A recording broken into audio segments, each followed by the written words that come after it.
Here goes nothing.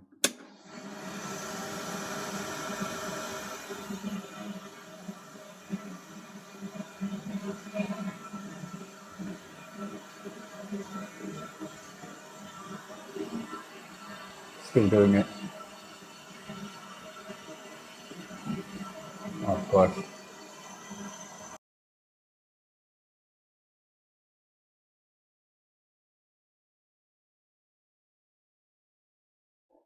How are we doing, everyone?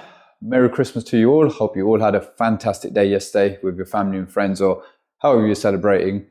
Boxing Day is just one of those days where you're just trying to get through yesterday's leftovers. So yeah, I know that feeling. Hope you guys are chowing down well whilst you're watching this video, or down a few drinks, whatever you're doing. I hope you're having a great time.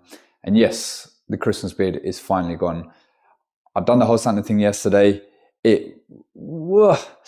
He knew it was me, but he played along, which was nice. He could have gone, oh no, it's daddy, but he knew it was me. But I'm glad he played along. I stayed in character as well, so it's something that I'll probably just try and do every year. And hopefully once Jessica's older as well, I can sort of do it for her as well. So yeah, it was nice. It was really nice.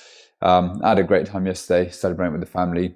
Aaron doesn't like this. He saw me when I had a shave, just like crying. He was like, no, it's not you. I was like, oh, okay, don't worry, it'll grow back. So come on, let's hear it. I want to see all the comments, all the jokes, all the gags below about how I look like I'm 12 years old or whatever. But give me, it's going to take me another 35 years to grow this back. Yeah, my facial hair doesn't grow that quick. Anyway, you're not here to listen to me talk about my facial hair growth or whatever.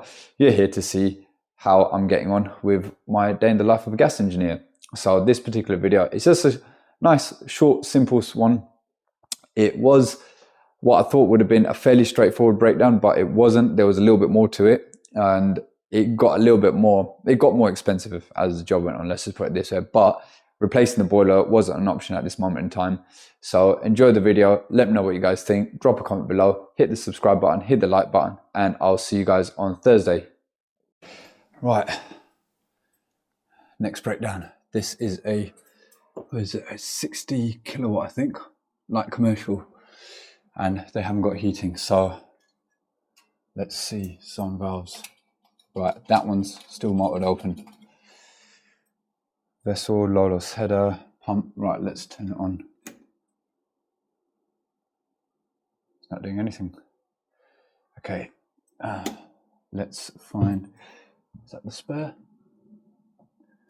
Where's the main power? That's going down.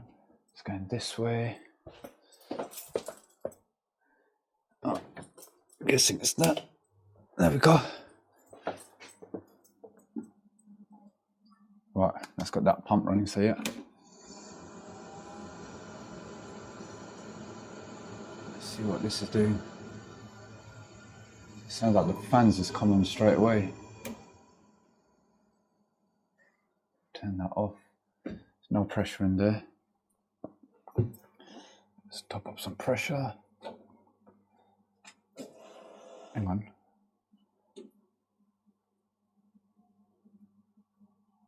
These are locked off. They had some work done here recently. Let me just find out what's going on. Okay, so I've opened up the flange returns. Let's put some pressure into the system first, and we'll find out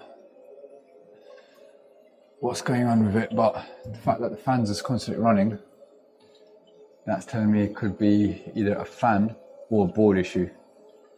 Let's see. Well, I couldn't get to the outside of that wall. So I've taken the PRV nut off. That's not leaking. Filling loop's still open, but we've got nothing. So it's not the PRV. I'm going to find out why we're not getting any pressure in the system. Okay, having a bit of success. Finally getting some pressure in the system. So I just think where it's such a big system, it's just been completely empty, because I was told that apparently there's a radiator that was fitted here recently. There you go, now you can hear the water running through. Can I bleed that low loss? Yeah, look, that's got loads of air in it as well. Well, not loads, had a bit. Got to let this pump do its thing as well. can hear, there we go, all that air is now coming out of it. That's what I need to do probably. There we go. Open up the zone valve manually. Now you can hear some circulation. Let's bleed these magnet cleans as well, make sure. Oh, do you know what? I don't trust this little bleed key. Let's use more ones.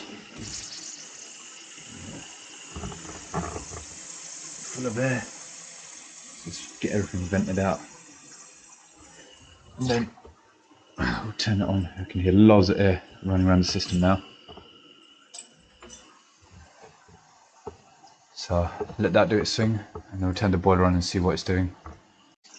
Okay, let's turn it on.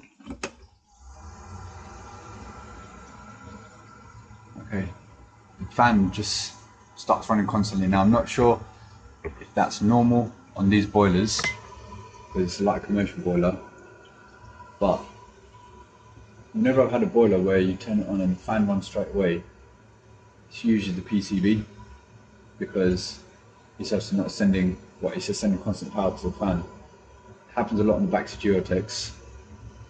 And also, I'm seeing the display on there just jumping up and down. So I reckon it's going to be the board. But what I am going to do, I'm going to get some error codes in there. I think that's pointing to fan failure, but it's not. I reckon it's going to be the board, because the board's sending constant power to it when it shouldn't be.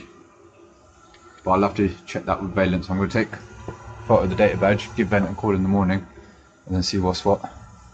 Okay, it's very loud in here, but plus inspection, I think I'm going to pass this back to my colleague, Mr. Abbott, Michael Abbott from the Lion Gas and Heating Services, and got this in for a new install, because that boiler is in a bad way. So even by changing the board and all that, there's a lot in there that needs replacing. So I'm going to speak to Mike and just let him deal with this one. This is customer, so he's asking to have a look at it. But I'm just going to pass this back to him, I think. So I spoke to Mike about the situation with the boiler and everything, and he then had a chat with his customer, because it wasn't my job. He'd passed the job on to me because he was too busy, he couldn't get there. And the customer basically said to him, look, they haven't got the time or the funds to replace the boiler at the moment. Whatever it needs doing, they just want to get it up and running.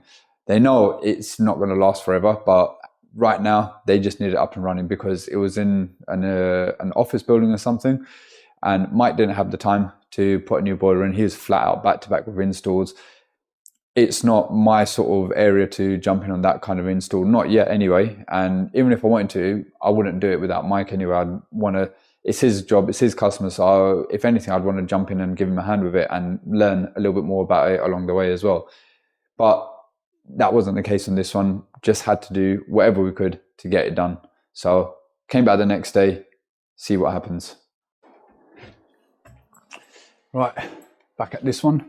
So spoke to Vaillant, and they confirmed that the problem I was having is going to be a PCB issue, because it's sending constant power to the fan, and which means the fan's working, it's doing its thing. Luckily, pressure's held, so we know that there isn't any leaks anywhere since last night. We'll swap the board over, test it, and hopefully we should all be good. Right, old board, new board is in, and the moment of truth. Let me power on the spur from there. Now yesterday when I turned this on, the fan just ran non-stop, so here goes nothing.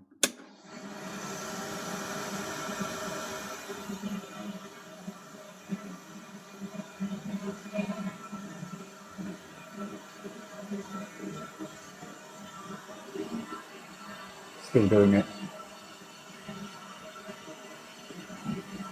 Oh God. Yeah, so the PCB didn't work. I thought it was going to be a 50-50, because when I spoke to Vaillant, they said it's either going to be the PCB or the wiring harness. Now, I couldn't actually see the boiler properly until I was able to change the PCB, and I couldn't really film it while I was doing this one because it was such a tight space, but I couldn't get the whole PCB cover down enough to change it. So I had to undo the 2 screws from the bottom, completely remove it from the boiler casing in order to be able to actually get to the PCB itself. And it's only when I did that, I saw that there was a lot of water sitting on the bottom of the casing, and the actual wiring harness, that was sitting in the water as well. So due to capillary effect, whatever, the water had started coming down the cables onto the inside the PCB casing, which has obviously caused a problem there. But there's a secondary issue where some of the Molex connections, or whatever they're called, they were actually sitting in water as well. And that's what was causing the problem, a secondary problem to obviously the PCB issue. So I spoke to Vaillant, got the part numbers for the wiring harness, and there was something called a cable tree as well. Advised the customer, I did tell them in the beginning that it was either going to be one of 2 things, but the wiring harnessing or the cable tree was a special order. So they said, look, let's go for the PCB first. If it's not that, we'll investigate it further. So that's what I did. But I was still having to make that phone call saying, look, I've tried it, it's not worked. We're going to have to go with the next step. So luckily got that ordered. Again, next day, came back, watch what happens. I'm telling you, this kid is my good luck charm. Because this week, every job has just been a nightmare.